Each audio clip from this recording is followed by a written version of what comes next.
What I hope people will hear and understand is that um, we all need something different, and we probably need something different from type of anniversary to type of anniversary and from year to year. And Yes. sometimes, and it always seems like there's something about that aloneness. But I swear, if I was alone, and especially when I was drinking heavily too, I was at real risk of self harm and reckless behavior. That Me it would have too. been I much wanted to better to feel be with somebody. What's that? right. Oh, I wanted to feel physical pain. I would get loaded and look for a fight, look for somebody bigger, like punch me, like something, you Yeah, know. I just wanted to feel physical pain. yeah, And I usually wanted somebody else to dish it out. You yep. know, if I can go look for a fight or, anything. I just want I don't, I just want that's how it was. And that's not I don't want anybody else to have to feel that way. Yep. Yep. You We know. should talk about that at some point in time too. That physical pain, the tendency to, the seeking a fight, and that. Yeah. I have my own version of that, which I have not talked about at all to date because it's one of those things that I mentioned at one point in one of our pieces about how there are other things that I know I will be heavily judged on, and that is one of them. So Yeah. it's coming. That is okay. But But I just wanted to say really quick though, that what I would like to see happen is like what I think is critical to get through these times is there's going to be dates that you just flat out want to be left alone, and maybe you're in a fetal position in your bed all day and you're not answering your phone. You're done.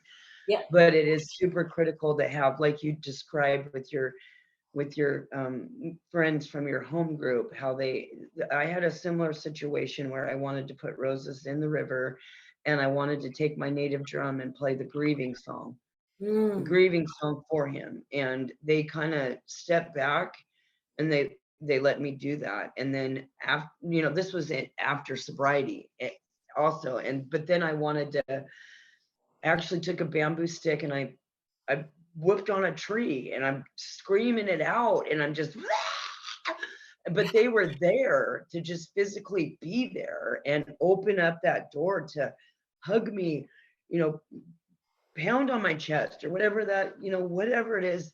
But just to have, if it's one person or if it's a circle of people, that how cool would it be to have a support group like that where yes, you're just all in a room and you can walk in there and say nothing yes, and just have the presence of other women, it yes, it men, even who whatever people that have lost children, um there in your presence, right, that understand with no words spoken.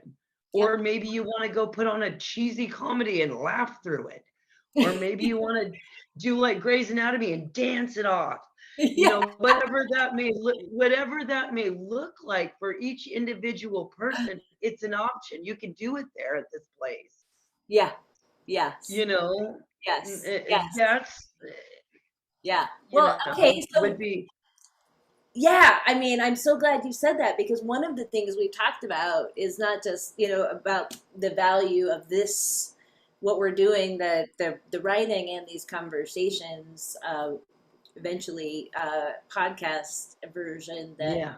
um, is it's for people who are suffering, and trying to provide some of that, strength, hope, pieces for them. But it's also for people who are wanting to support folks who are really reeling like we are, or even many years later. Like in particular for me, I'm at 16 years now, and still it is fresh and real and painful. Yeah, my mom's at 43 with my brother, and it's still Right.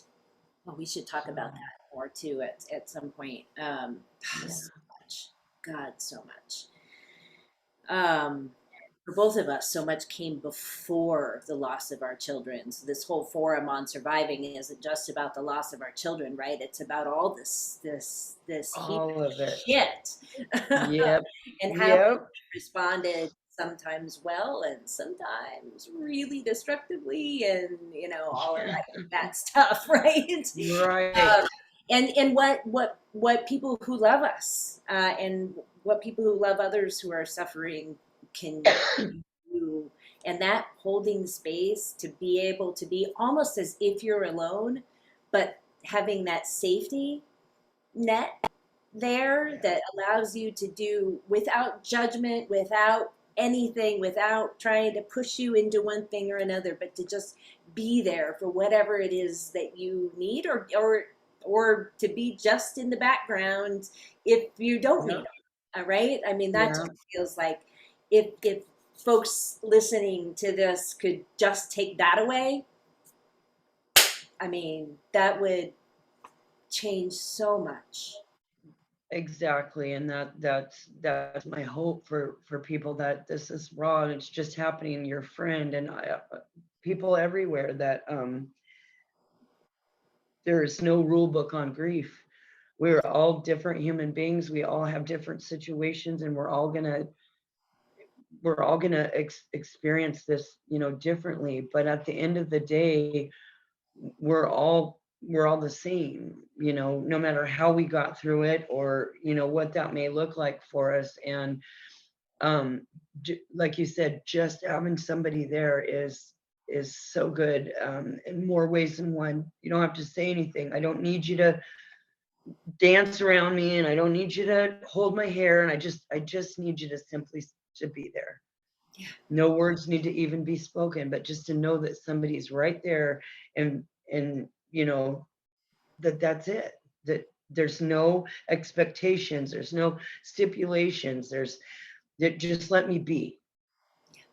Let me be until I need you to be with me. Yeah. And that's what I want for everybody. Yeah. Me too. And and when people say, "Oh, I know," and then it turns into something that they've gone through, and this is not what we're doing right now. We're No. not doing this right now, No, it is not an because I exchange of don't. stories. It is not a yeah. And that's another reason I like, sometimes I have to do it alone, because especially before I had the people that would just let me do what I just described. Just you always have that, the ones that are trying to, starts out, you know, kind of being annoying, I'm sorry, but all of that, and then it turns into like every person you've ever lost, including your cats.